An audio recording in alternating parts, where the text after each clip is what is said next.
Going on, y'all? Nick here, coming to you with another video. So, you guys, I'm excited for this one. Why is that? Because we are going to be entering the chord number 2. All right, chord series number 2. Now, this is going to be important, you guys, because if you guys were following me in the last video, you would know that I was teaching you guys how to understand musical chords. All right, and it's pretty simple. If you know your scales, which is the preliminary to even entering this course, then you know how to build your chords. All right, again, if you know your scales, we are thinking about playing diatonically, meaning diatonic is just a fancy musical term for every note that we're going to play is going to be within the scale. And so long as you remember that, you know that all you have to do is skip every other note within the scale in order to have a chord. So for example, if we're in the key of C, we know it's all the white notes, right?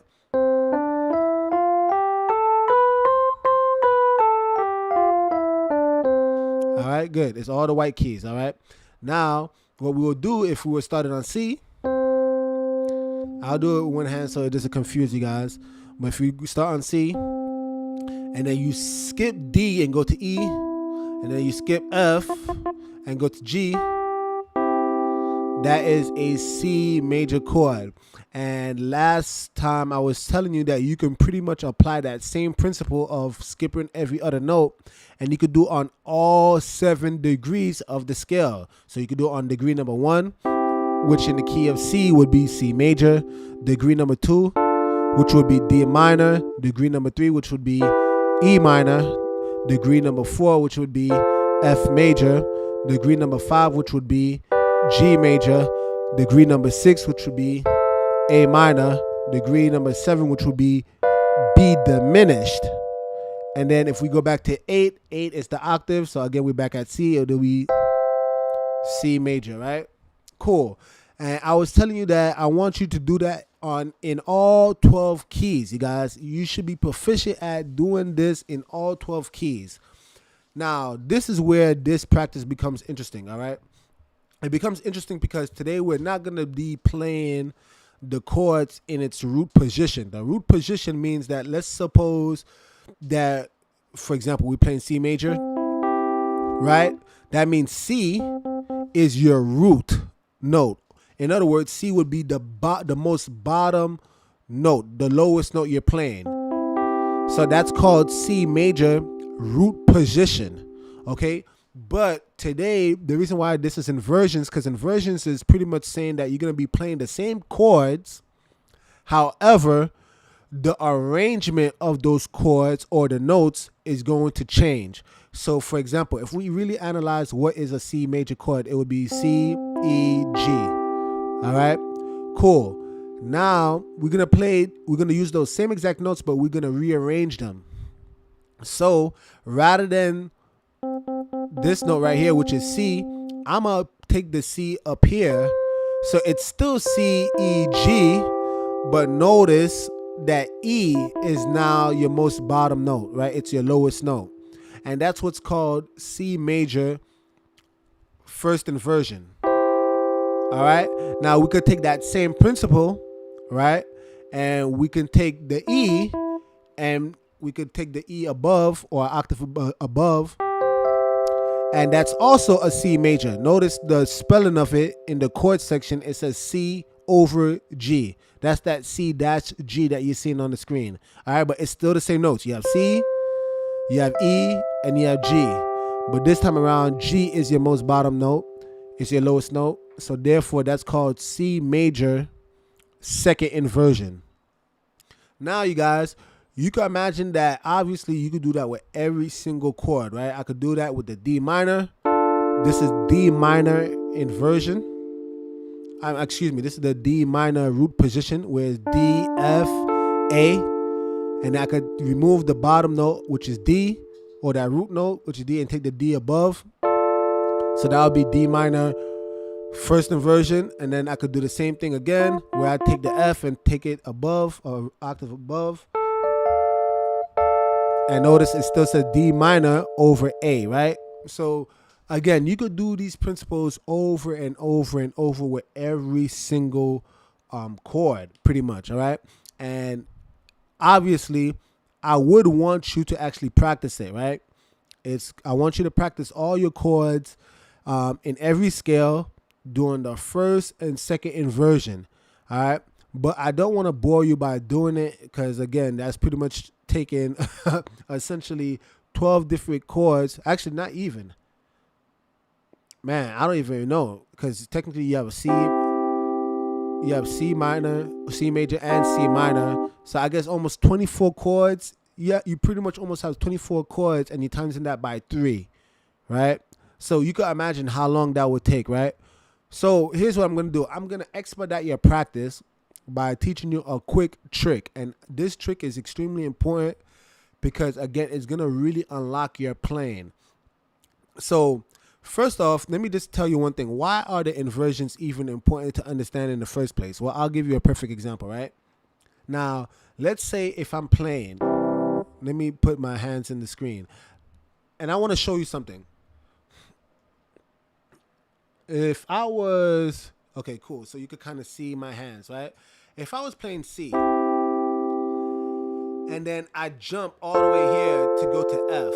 Now, can you do that? Sure, it works, right? It works, but is that the most efficient way to get to one chord, to get from one chord to the next? That's the question that we got to ask. So again, I'm going to go from C, and notice I have to jump to get to F major. Again, the question is that the most efficient way to go about it? Now, I would say the answer is obviously no, but why is that? So first we have to ask ourselves this. What are some of the common notes that is shared between C major and F major? So let's analyze it. In C major, we have C, E, G, right? In F major, we have F, A, C.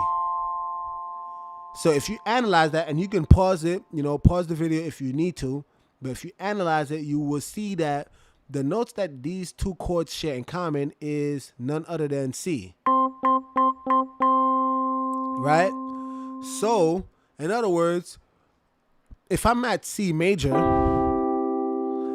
what's the best way to get to F major? Well, I know that F major, as I've said before, has the notes F, A, C. Now, if we analyze the notes I'm already playing, E is close to F.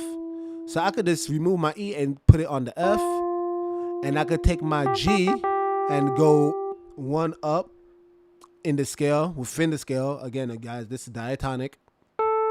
And go to, I can go to A. So now I have the same notes that's present in the F major chord, which is F, A, C. But now notice what it says. If you look at that chord box, it says F dash C. Again, the proper way to read that is F over C. So in other words, this is pretty much a F major chord, but that's the inversion. Do you see that, guys? That's pretty much it. So I'm going to do it one more time because I want you to understand why this is such a groundbreaking technique for you to actually implement in your playing, and why it's going to help you moving forward. So I'm going to say it again. If I started at C, what we're noticing is that I can actually keep the root note, which is C, right? I could keep my root note, and I'm saying C now, but I want you to understand that any chord I play, I could use the same principles. You can keep the root, and the two top notes, in this case, it would be E and G. I'm going to move it to the right of the keyboard. I'm going to move it up by one note. And if I do that, E becomes F and G becomes A.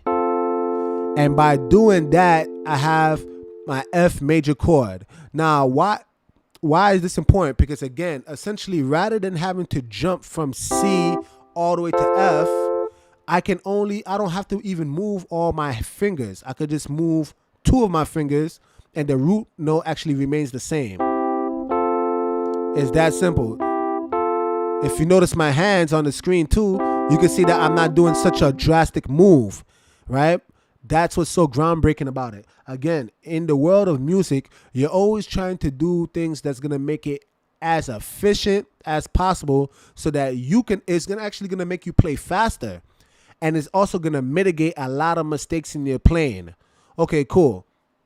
So now here's another thing I want to unlock for you, right? So we did C major, we kept the root note, and we took the two top notes and we went one note up, right? We took these two notes and we went up. And we got our F major chord. Now you can do the same thing but in reverse. What do I mean? So from the C major chord root position, rather than keeping the root note the same, what I can do is choose to keep the top note, which in this case would be G.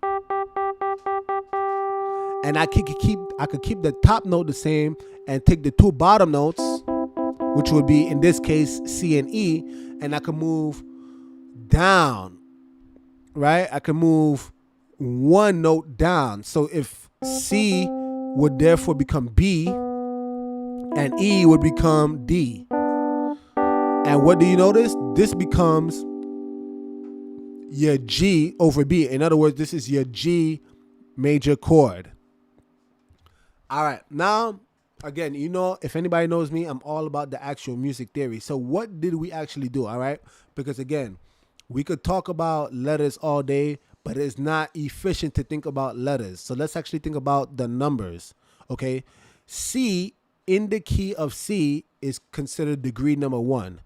So what you notice that if we're playing a root position C in this case, or the 1 chord, again, the 1 chord, if I choose to do the inversion where I keep my bass note the same or the root note the same and take the two top notes and go up to F major, well, what is F major in the key of C? Well, let's do it together. Again, C is degree number 1.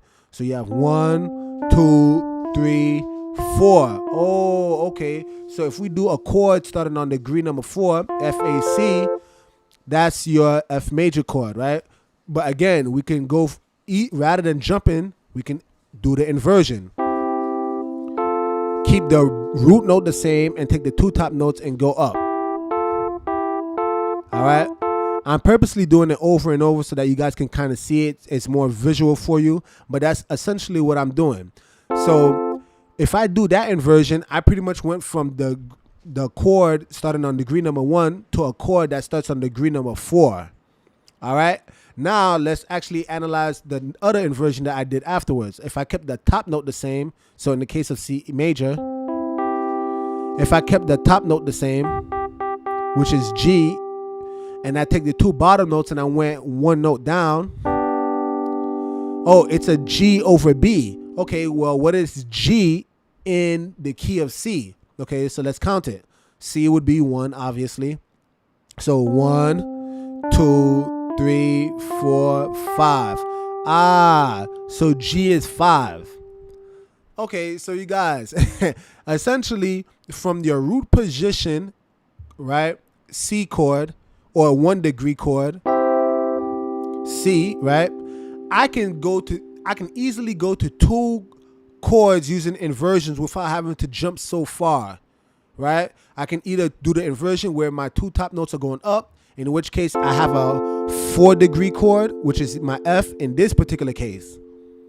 Or I can keep the top note the same and take the two bottom notes and go down, right? 1, and now I have a 5 degree chord. Now, you guys, this right here is so powerful. I'm telling you guys, it's so powerful. Why?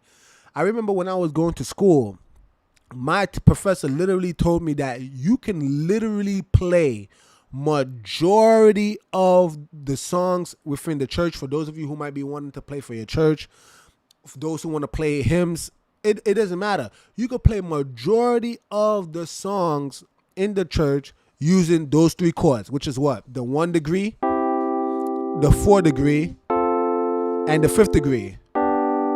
Back to the 1. Now, I want you to practice that in all your keys. So, for example, in just giving you how it would look like, right? In the key of C, it would be C, C, That was my phone that actually hit the actual keyboard. But let's do it again. So it would be C, F, G, back to C. I could do the same thing in the key of B, in the key of A, right? So again, you could keep doing it over and over in all 12 keys. But now I'll give you one example. I'm trying to think of a hymn, a famous hymn that majority of people know. Let's say Amazing Grace, for example, right?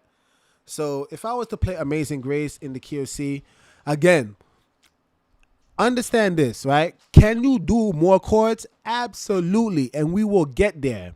But I'm just talking about if you're a beginner and you're just starting, again, these 3 chords right now are going to unlock your playing in ways that you don't even understand. So again, I'm going to play Amazing Grace on the keyboard, and I'm only going to use those 3 chords, all right? I'm not going to do anything else, and I'm going to use the inversions of those chords, all right? So let's get it. So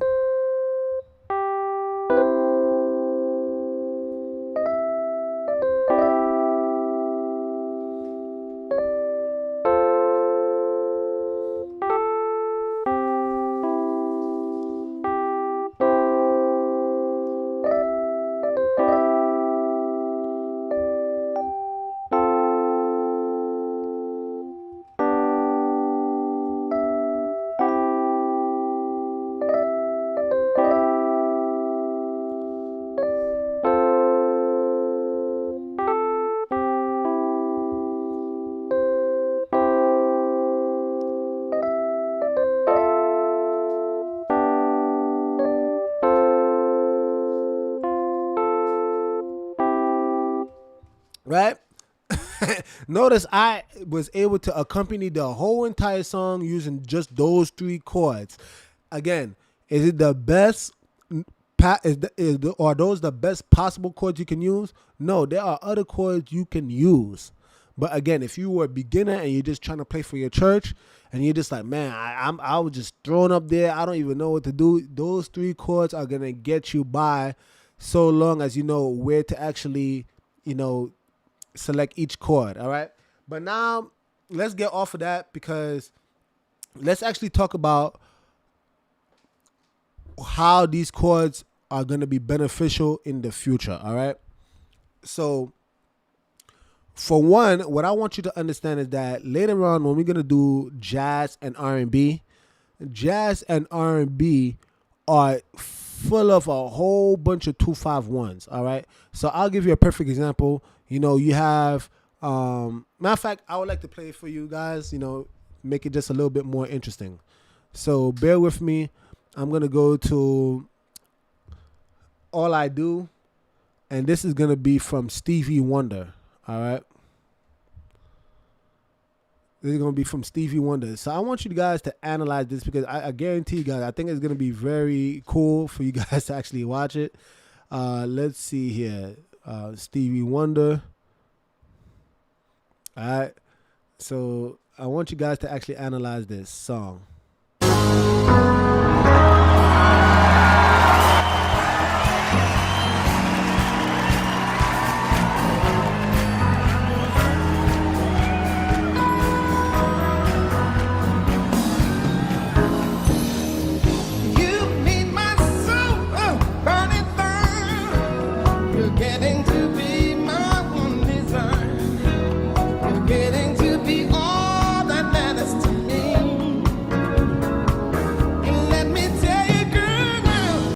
All right, so that song, hopefully I don't get no copyright strikes for playing his song, but the song sounds dope, right?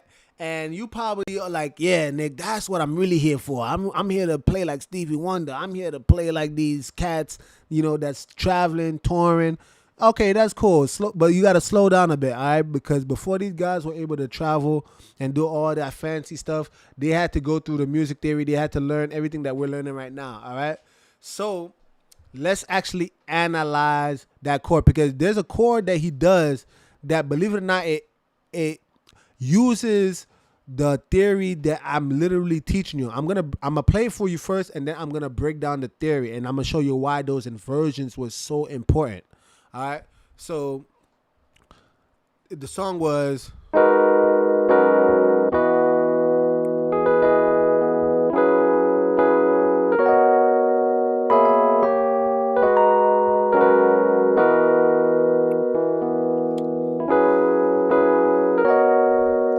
All right, cool.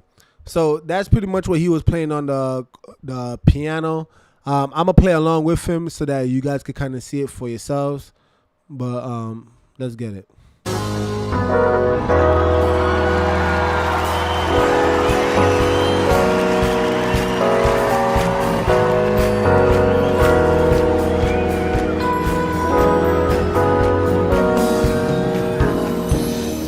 All right, so you guys, all right, so you guys kind of see it for yourselves. But that's pretty much what he was playing, right?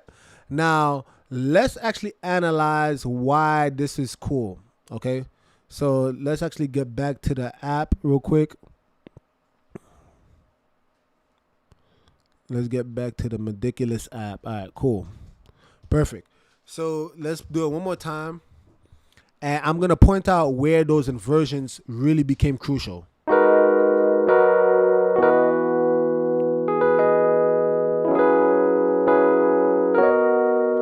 Right here. Right here. Right? That was a very crucial chord. Now, why is that important? I'm actually going to play the same exact chord, and rather than using all the fancy, seventh chords, I'm going to do it all in triads because it will still work. The principle is still the same. Right?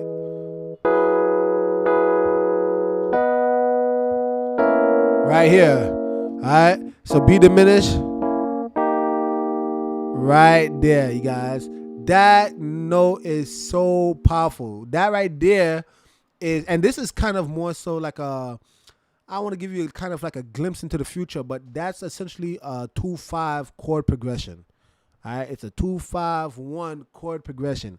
It is so powerful, and so many R&B songs, so many gospel songs, so many jazz songs, you name it. 2-5-1s. If you are a musician and you're trying to improve in your musicality, I guarantee you at one point in time, you're going to encounter someone talk about 2-5-1s.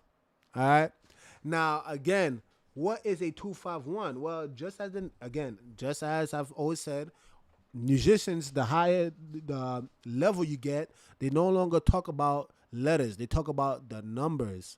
All right, so 2-5-1 is pretty much saying that you're starting from a second degree chord, right? So like, let's go back to this key of C, right?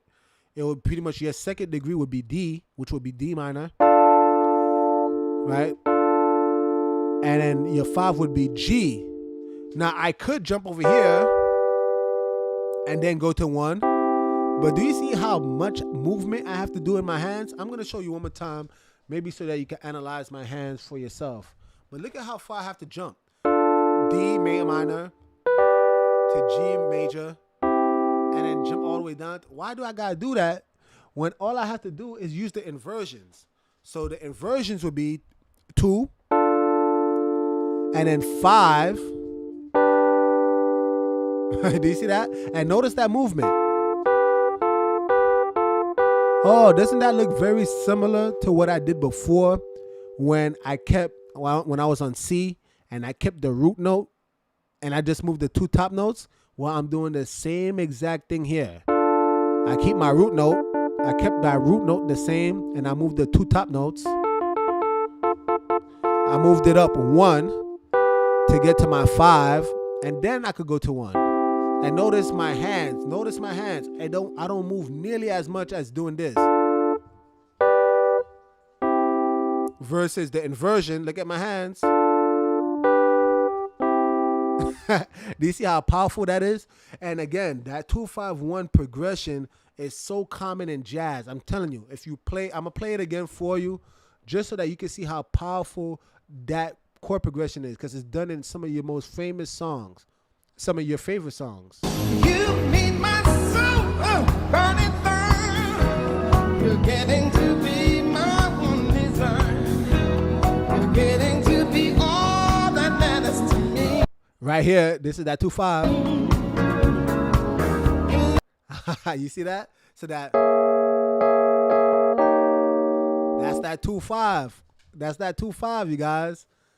I'm telling you, it's so powerful. It will literally make a lot of the songs, and especially if you guys are into composing, it will make your song sound so much more full, so much more just powerful as a whole. All right. But getting back to the point.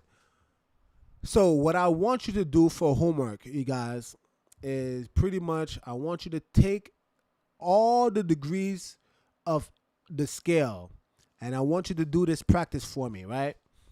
You're gonna do, right? You guys are seeing it?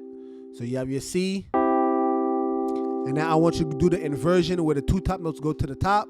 I'm sorry, your two top notes go one note ahead, one note to the right, or one note up, and then you're gonna go back to C again, or your root position, the one chord, and then do the inversion where the two bottom notes go down and back to one. All right, so I'm gonna do it in terms of numbers: 1, 4, 1, 5, 1. All right, and you're gonna do that same pattern, but you're just gonna move up to D, all right, or your second degree. So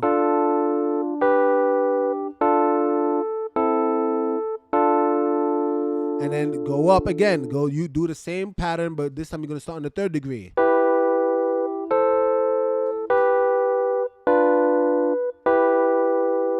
And then to the fourth degree.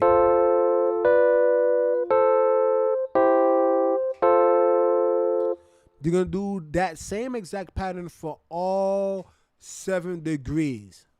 All right, and then eventually, because I taught you guys the circle of fifths, after you do all that pattern in the key of C, if you go down the circle of fifths, the next thing you're gonna do is do it on G.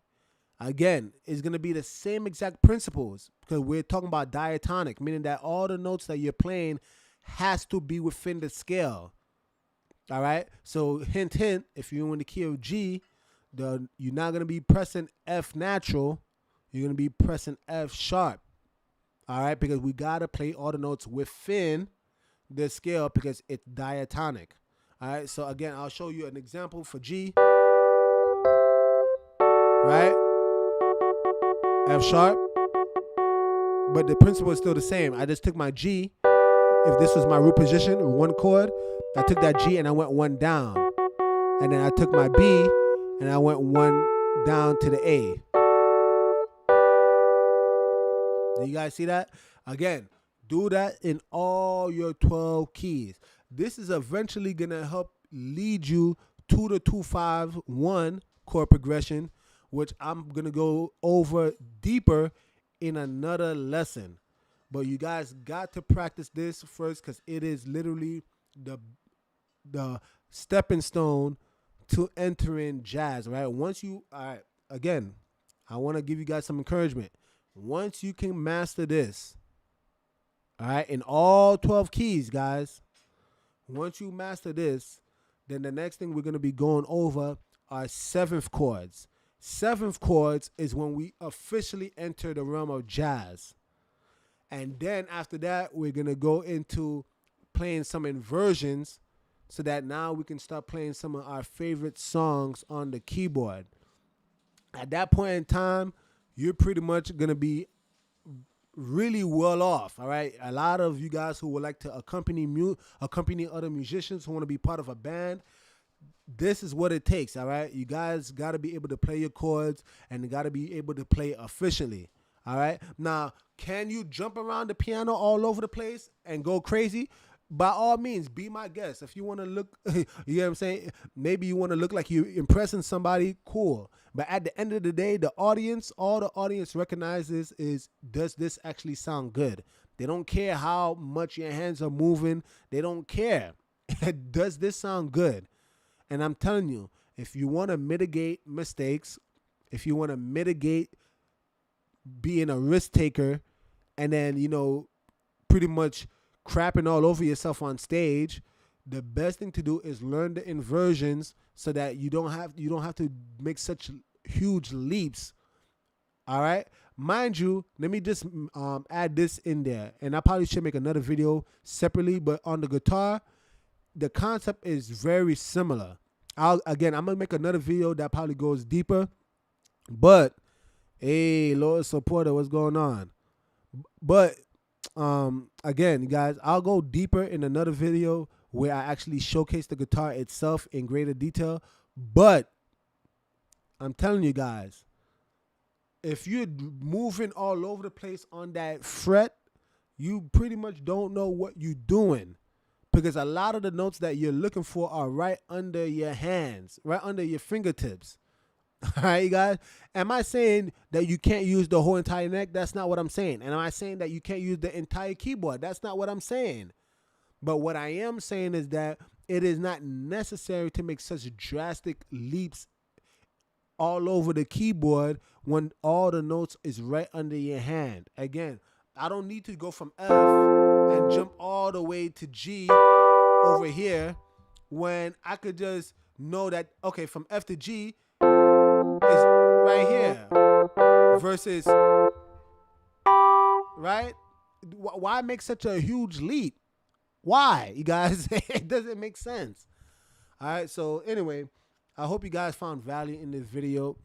If you guys have any questions, please write down your questions down below, so that I can actually address them maybe in a future video. And also for future reference, if I'm ever going live and you guys have questions, please let me know so that I can perhaps answer it live. And not only will you benefit from me answering the question, but everybody else that watches this video, they might have the same exact question that you have, and you don't even realize how much you're benefiting them by me just answering the question right there and then. All right. I definitely appreciate that. Lord Supporter said, I like the way you're breaking it down. I really appreciate that, you guys. All right. That's my hope, that you guys will all be able to one day surpass me in your musicality, in your musicianship. All right, you guys. With that being said, Nick over and out. Jesus is king, y'all. Stay blessed.